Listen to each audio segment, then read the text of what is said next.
À 3 jours des élections européennes, une surprise à la tête de la Commission n'est pas à exclure. Pour la première fois, les électeurs auront leur mot à dire, mais pas sûr que les chefs d'État se rangeront au verdict des urnes. Un outsider pourrait ainsi succéder à José Manuel Barroso. Je crois que les électeurs joueront un rôle important dans la décision, mais ils n'auront peut-être pas le dernier mot, explique cet analyste. Si vous regardez le traité de Lisbonne, il dit très clairement que la proposition pour le prochain président de la Commission viendra du Conseil européen par un vote à la majorité qualifiée et en tenant compte des résultats des élections au Parlement. Donc, ce que nous pourrions obtenir, c'est un combat entre le Parlement et le Conseil européen et il faudra trouver une solution acceptable pour les deux côtés à travers des consultations.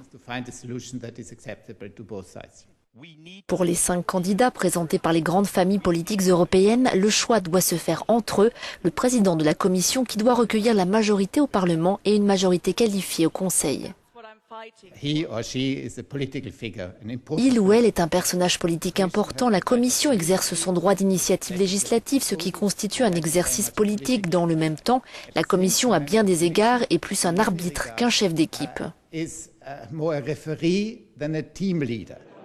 Il n'y a pas que le choix du président de la Commission ou du Parlement européen qui donnera lieu à de grandes manœuvres.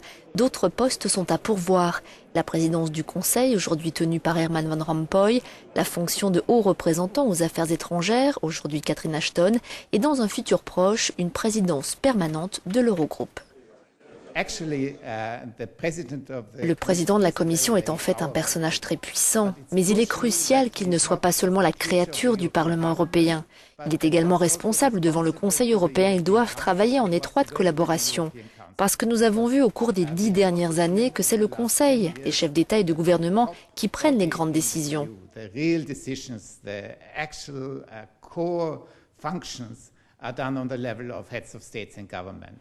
C'est un casse-tête politique qui s'annonce après le 25 mai. Constituer une majorité au Parlement risque d'être compliqué, ce qui pourrait offrir aux dirigeants une marge de manœuvre pour faire prévaloir leurs souhaits.